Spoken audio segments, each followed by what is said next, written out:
Welcome to Spotlight ETSU. I'm your host, Kenneth Medley. Today, we're going to be joined by President of a new fraternity here at ETSU, Beta Upsilon Chi.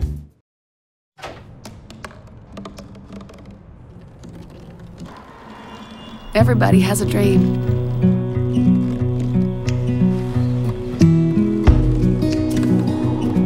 Mine was to see the ocean.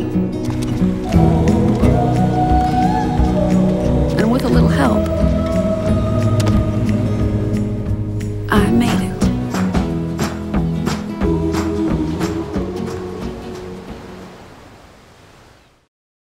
it. Take a look under your bed. Find stuff under there? What about jobs? No? Now try your closet. Still no jobs? Just more stuff? Well, you really have both. See, stuff is defined as household articles considered as a group. Sometimes this stuff is no longer needed. Wait, no longer needed? That can't be right. Because remember those jobs you were looking for? Those are really needed, and they're the stuff inside your stuff. Our job is to unlock those jobs. And it starts when you donate your stuff to your local Goodwill. Here's how we do it. When you donate to Goodwill, we sell your stuff to provide job training for people right here in your community. So just by teaming up with Goodwill, you help create jobs. And isn't that worth parting with the leftover keytar from your 80s cover band? Goodwill. Donate stuff, create jobs.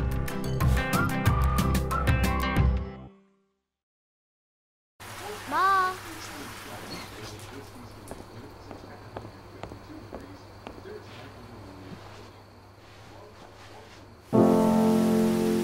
Dear.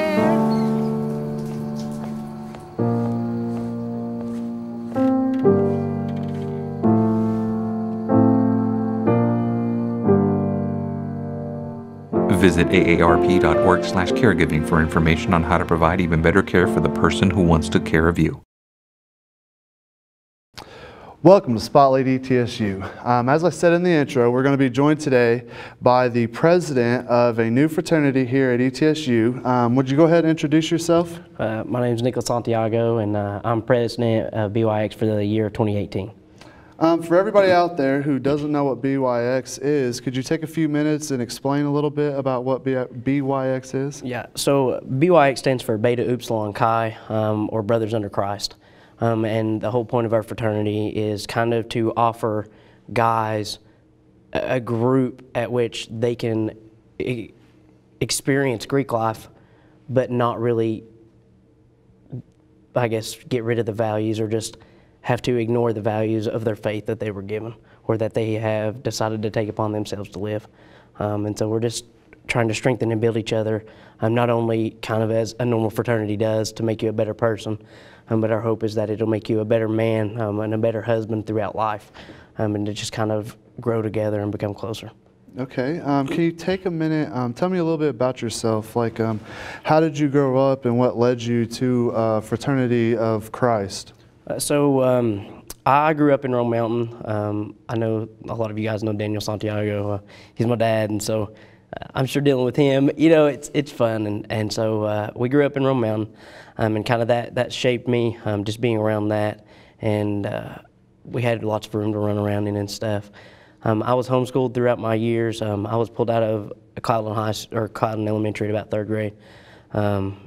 My parents had just decided that it would be better to homeschool me. It's probably on my part, just because I wasn't sitting paying attention, you know.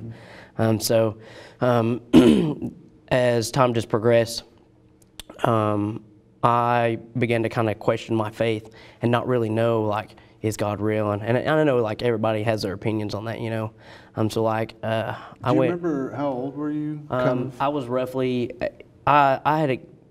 I'm going to say accepted Christ at about 6 years old, but in my opinion, I hadn't really accepted Christ as my Savior simply because I didn't understand exactly what it was. So I went through my high school years, kind of being high school guys, you know, you're not really doing what high school guys do. And then so kind of as I floated into my senior year, I decided that I wanted to go to med school, but the avenue that I wanted to go I didn't know, so I decided to go to EMS. Chris ETSU from Rome Mountain really played a big part in my life in that, because that's what he did full time. So I went to EMT school at Northeast State and progressed my way through that. And then once I got out of that, I began to work for Carter County EMS. I went back to medic school that summer, but again, just some issues in my life and turmoil with myself, I failed out the first semester. And so that was kind of just, I guess, a turning point for me to realize. And then as time progressed and I was just in the job, I was like, hey, I want to go back and go get my paramedic license, because I felt like that I could do more for my community that way. So I went back to paramedic school at Northeast State. Darren Ellenberg, he passed away, I believe it was 3 years ago, but was my instructor, and it was one of the hardest points of my life, but it was also one of the most exciting. So I came out of school, getting on an ambulance, it's like, oh, you know, they do what they do, but I was 20 years old, or 19, almost 20, whenever I was on an ambulance, and as a medic, you're kind of in charge of things. And so the realization kind of hit really quick that people's lives are in my hands and my partner's hands, and now 19-year-old me and 20-year-old me has to handle this. And so it made me grow up really fast, more fast than I realized. And so I did that for a year, and just decided man, the pay, and we work 24-hour shifts, it's just not what I want to do.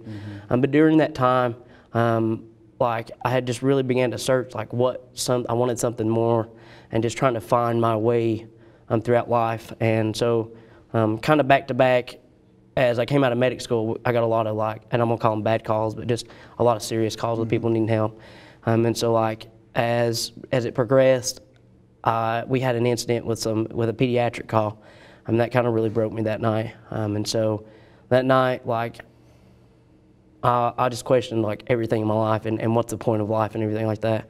And so then kind of the next morning, I just began to read my Bible and realized that what I thought I had been saved, I hadn't really. So I kind of accepted Christ as my Savior that night, and then during this process of time, about in high school, we had begun to attend Grace Fellowship Church out by Earth Fair. And it's fantastic. If I don't know if you're a Christian or not, but if anybody is, it's a great place. I think they hold Boy Scout meetings they out probably there for the do, local yeah. Boy Scout chapters, actually.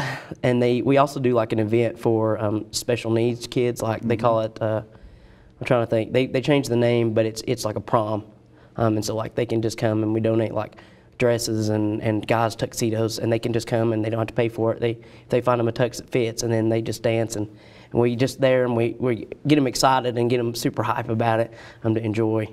And so it's just a great experience, and to get back to that. Do you think it was the foundation of Christianity that led you back to your faith during your time of diversity, or was it the magnitude of the diversity that sent you seeking for answers that led you to the Christian faith again? I think that the foundation kind of had it has a part to do with it. So I was oh, maybe that's a part of my life.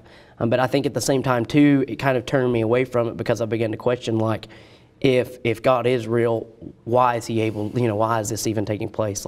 And so seeing these sick people and stuff. But I think just going through that and realizing that it was and it's our fault, not necessarily our fault. If you ever read Genesis stuff, Adam and Eve's fault. But as the way passes, it's just kind of man's fault. And so just hoping and understanding that. So I think the magnitude, and it had a big key in that.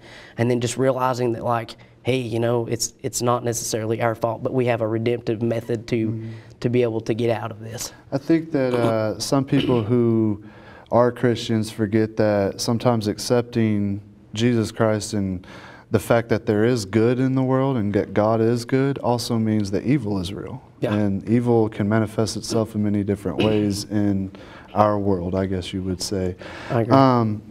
How has being a Christian and a paramedic led you to build stronger within your faith, and how has BYX helped you with that here, and what brought you to ETSU? All right. I'll go to the ETSU, and then I'll get into BYX a little bit later. So I got out of medic school. I did it for a year. I was like, man, this is great.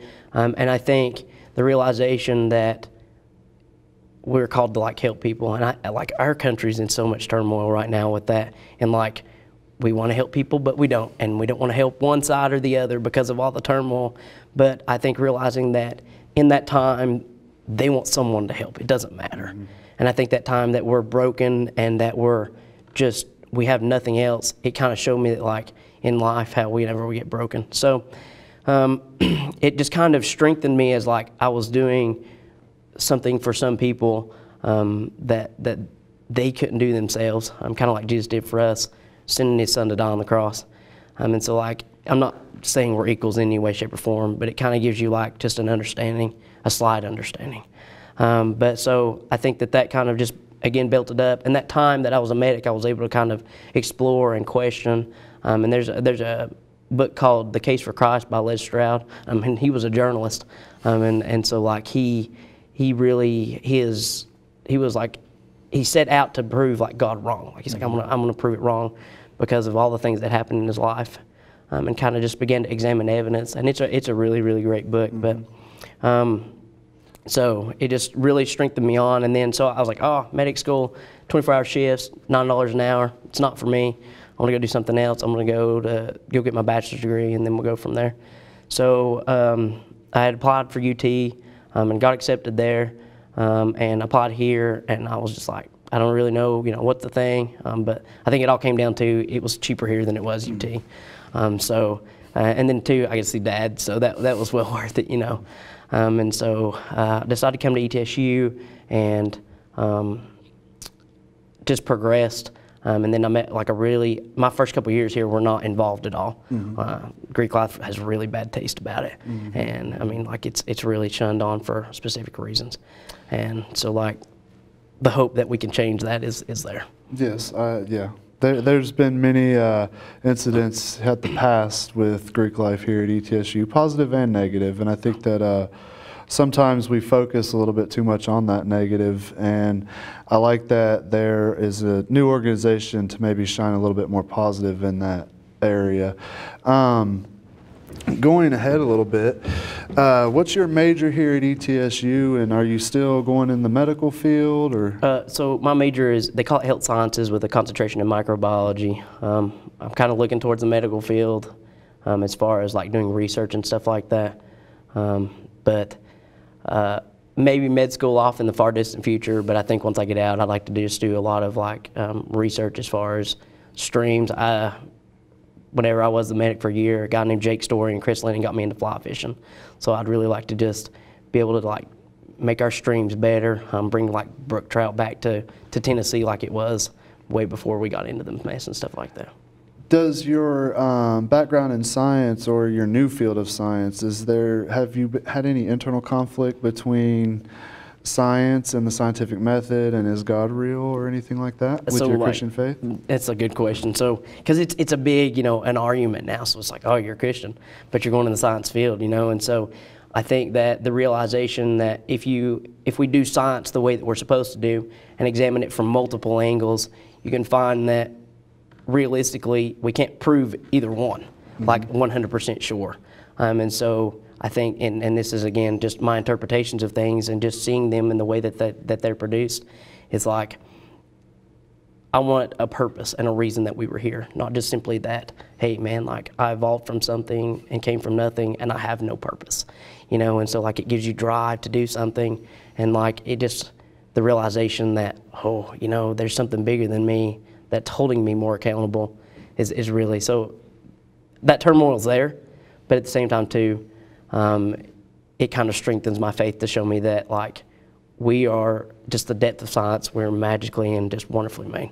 Now, I agree actually with a lot of that. We're about to take a quick break, and when we come back, we're going to get a little bit more into BYX and what they're doing here at ETSU and getting their foot in the ground and getting a hold here. We're going to talk a little bit more about the Christian faith and the contradictions between science and Christianity, and get into that a little bit more and how one proves the other. Thank you for joining us at Spotlight ETSU. We cannot be bystanders. We can stop to make sure someone is okay. We can warn someone when their drink isn't safe. And disrupt the situation. We can get someone the cab. Or walk them home safely. We can make campuses safer for our friends. Our roommates. Our classmates. Our fellow human beings. We cannot be bystanders. We can intervene. It's on us. All of us. Learn how and take the pledge at itsonus.org. Take a look under your bed. Find stuff under there? What about jobs? No? Now try your closet. Still no jobs? Just more stuff? Well, you really have both. See, stuff is defined as household articles considered as a group. Sometimes this stuff is no longer needed. Wait, no longer needed? That can't be right. Because remember those jobs you were looking for? Those are really needed. And they're the stuff inside your stuff. Our job is to unlock those jobs. And it starts when you donate your stuff to your local Goodwill. Here's how we do it. When you donate to Goodwill, we sell your stuff to provide job training for people right here in your community. So just by teaming up with Goodwill, you help create jobs. And isn't that worth parting with the leftover keytar from your 80s cover band? Goodwill. Donate stuff, create jobs. Bye-bye. Hi. Hoping for a crisp breeze to help keep you alert. Oh, he took a sip of water too. That'll probably help. You were probably gonna turn down the radio too, so you could focus, right? Probably okay isn't okay. Right? If you see a warning sign, stop and call a cab, a car, or a friend. I think the water line is what really drove it home. I blew on him. Welcome back to Spotlight ETSU. Thanks for staying with us through our quick break. We're here talking with Nick Santiago. He's the president of Beta Upsilon Chi, a new fraternity here at ETSU. They are a Christian fraternity, which are you considered social? Yeah, we are a social fraternity. So they are considered a social fraternity with Christian values. We've been talking about Nick for a while, and now we're going to transition, talk a little bit more about you, your role in the fraternity, and what the fraternity is doing here. What position do you hold within the fraternity? We just had elections at the beginning. It was the end of December and spring, and I just got elected. I was treasurer last semester, which was our first semester on campus, or second semester. I was elected president for the 2018 year. Okay, and about how many members do y'all have, and what are some events or some of the values that you try to push home to your members? Okay, we have about 28 guys right now. We actually have, today is bid day, the end of rush week, and so we're hoping at the end of this to have 38. Our objective for that is just to be able to sustain, so that we have roughly about 12 guys leaving next spring, myself included, so we're kind of hoping that these guys can pick it up and take it along whenever we leave. Some of the values we were hoping, so our mantra or what we live by is we are a brotherhood of committed Christian men hoping to seek Christ through the common bond of a common bond through Christ on a college campus. And so we just hope to really strengthen each other. So for like me with my faith, I don't really want to give into my values of my faith if, and I'm not picking any fraternity in instance, but so like if another fraternity or Greek life in general is kind of laced with the term that it's given or just the view that it's given now, that I don't have to give in to my faith-based values to be able to be a part of Greek life. And okay. I wasn't interested in Greek life until this kind of came in. What makes them different than other social fraternities? So we strive to be social, but we also strive to be brotherly. So that's a common thing you're going to get with any fraternity. We're here to offer you brotherhood. We're here to offer connections. But something else kind of we add is that faith aspect of it. And that we are, part of our pledgeship is kind of like just strengthening you faith-based wise, and strengthening you in your beliefs of God. And then as you come in and become a brother, that we are strengthening each other together. Our pledge process is a little bit different. It's the members' job to serve the pledges, as opposed to the pledges to serve the members. Just trying to sacrifice and to be there for them, to show them like what service is about. And so that kind of makes us different. At our socials, you're going to laugh when I say this, but like, so for instance, we got kind of a date party. We're calling it the White Trash Bash. But we're gonna dress up like what we call white trash and go to the roller skating rink and just go, roller skate around and stuff. But the point being, all of our events, and I don't know if you've heard about it or not, all of our events that we hold are dry. so we don't allow alcohol or drugs. And if you do come to one of our events drunk or what we kind of suspect on some type of drug, we're going to ask you to leave. And the point being is that I want to get to know you. Like, I want to get to know you on a personal level, and I think that alcohol and drugs sometimes inhibit that. And so, like, all of those are dry. We ask, like, our members who are under 21 to kind of obey the law, what we call Caesar or the government, that you don't drink. If you're over 21, then drink in a manner that glorifies God. And then as an officer, you kind of take a pledge that you're not going to drink for the entire officership, so that if you get, like here lately with us getting the new house, getting calls at 2 and 3 o'clock in the morning with stuff that's going on, I'm clear-headed and I can handle the situation. So we're kind of different in that aspect. The white trash badges, we're goofy. Like that's the point, is we're just a bunch of goofy guys. We're gonna do that. We do ballroom dancing like as a date party, and we love to do mixers. And we're gonna do like a jungle mixer with one of the sororities this semester, and we're gonna do multiple mixers just with them. Now, what if you had a pledge or somebody who wanted to come to one of your events that wasn't Christian? Would that be an issue for y'all? So part of it is, part of pledgeship is that we ask, and that's kind of the learning process, is that we are a faith-based organization. And so kind of like, it would be kind of weird, and we try to show that to them, for them to want to be in this organization but not pursuing Christ, since that's the whole entire point of this, is that we're going to pursue Christ together. And as far as a non-Christian and attending stuff, you can come out. We're going to be goofy, and you're going to look at us and be like, y'all are a bunch of idiots. Like, that's, you know, we're going to be jumping around. Dustin Cowan loves to wear jorts, and he's going to cut his hair into a mullet. So it's going to be the great stuff. Bringing the mullet back. Yeah, so it's a bunch of goofy stuff like that. Some guys from Tennessee State University, another chapter that we have, or sorry, correction, Tennessee I can't even talk. UT. Yeah. They thought it was funny to get the Power T tattooed on them, so they got a tattoo of the Power T, you know, and just goofy stuff like that.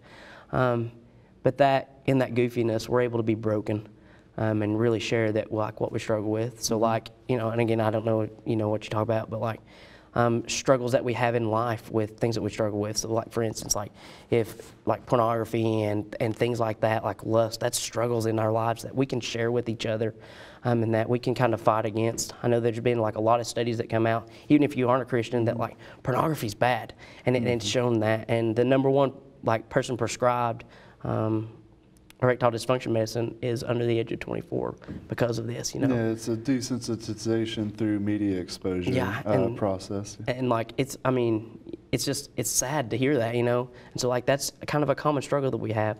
And there's a couple guys that we have that like struggle with maybe drug use that they used in the past, and they're fighting that off now. But that point that we can be broken and realize that I'm not perfect, and I can just come together, and I've cried with these guys, and they've cried with me, and like, we can be real with each other like men should be. What are some of the strongest values that you guys hold true to?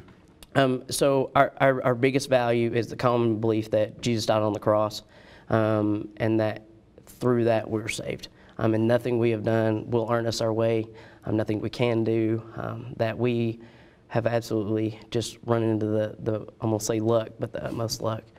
But it was just love transformed into salvation and mercy. And so through that, that's the only way to heaven. And that in itself is controversial now, again, in the climate that we're in, you know. But I know that's a big controversy, but that is our common belief, is that Jesus is that only way. And so we hold really true to that. And so we have an honor code that everyone has to sign. I mean, it kind of goes back to the drinking like I talked about. I mean, in that honor code, we also ask that our members, you can struggle with things, we're not perfect, but that we're fighting together to try and strive to be better. I mean, that we're leaving this earth better than what it was before. Okay. What about like philanthropy work or anything like that? Do you guys participate in philanthropy events or anything? Yeah, so a lot of sororities have philanthropy events like Ronald McDonald House. I know Autism Speaks is a big one too, and we'll participate in those with them. We were doing Appalachian Serve Project, but we're kind of trying to transition things around nationally. They hadn't had a national fraternity. It was up to like you could pick a local fraternity or a local philanthropy to kind of choose from. But they're moving towards doing Living Water International, And what that kind of they do is just dig wells for people like in Honduras and Africa and just all these places that don't have clean water to provide them clean water. So I think that's what we're going to do. And so like our philanthropy event this year, we have an island party every spring. And it'll be right here in the CPA field. And we're going to get like an artist and a stage, and we're going to play volleyball and cornhole, and like there'll be Caribbean Islands or Pacific Island party. I think we're more Caribbean island type, yeah. just with the way we are with the long hair and everything. There's definitely a huge difference. Yeah, definitely a huge difference. Yeah, but so, and then the week leading up to that, we're going to have some events that we can try and like to raise money for them. So like one day will be $100. So we're going to put like pictures up, and if the sorority girls can find us, and kind of give a Bible verse that we posted that day, then we'll give them away. I get it. Bucks. Yeah. BU. Okay. Yeah. You'll see a deer on everything just about, just because that's what we do. And we also like it because go Bucks, you know. Yeah. So everything corresponds. Yeah. And so it just fits in, and our hope through that is to kind of show love and show like we don't deserve anything, because our Savior saved us, and we kind of want to show the same love. Can you tell us a little of the history of your fraternity? Like before ETSU, what's the history and what are they grounded in? So we are really young. We were founded in 1985 at the University of Texas. And so it was just 15 guys who were like, man, they love Greek life. Like they love the experiences of just being able to do good work, and then on top of that, to enjoy each other, and the brotherhood that could afford. It's kind of built off of Jesus and the 12 disciples. He chose 12 strong men to kind of grow off of, and then he kind of went and just spread the word. And so that's kind of that basis that. So those guys were like, man, we want to do something that we can afford and be different in. And so they all got together, and they decided that, hey, like, we're going to do this. And that's kind of where it arose out of. A big name in it is Wendell Weaver. He's kind of our leader. We go to leadership meetings every year, once a year, in Texas. And so they call it National Leadership Summit, and we get to meet him and stuff like that. Anything that came up here at ETSU with getting you guys established? Any problems that you guys are facing right now? Any issues? Not right now. I know that the Interfraternal Council, and we can say this as a whole, is just kind of unsteady right now. I'm just kind of with everything going on with the tree streets, with all the complaints and stuff, and rightfully so. Like Greek life has just a really bad tone about it, and not just this campus, Greek life in general. And we talked about this, earlier. Then talking about passing the bill. To try and get rid of Greek life off campus. Yeah, in Tennessee. Yeah, in Tennessee. So like it's, that's a big deal. And so that's kind of the big deal we're facing, because we were just here. So we're not able to get to the bridges before they're already burnt. So half the bridges are already burnt, and we're trying to get there. Yeah, I think that what you guys stand for and what you guys are promoting as far as the Christian values within Greek life is a really noble sentiment to push, to show people outside of Greek life that we're not, well, I say we because I am a member of a Greek organization myself, but people don't see us for what we truly are. They see these negative connotations that are exploited in the media for ratings rather than what we really are. We've only got a few seconds left. I want to thank you very much for being here. Really appreciate you. Thank you guys for joining us at Spotlight ETSU. Bye-bye. Hi. Hoping for a crisp breeze to help keep you alert. Oh, he took a sip of water too. That'll probably help. You were probably going to turn down the radio too, so you could focus, right? Probably okay isn't okay. Right? If you see a warning sign, stop and call a cab, a car, or a friend. I think the water line is what really drove it home. I blew on him. Mom.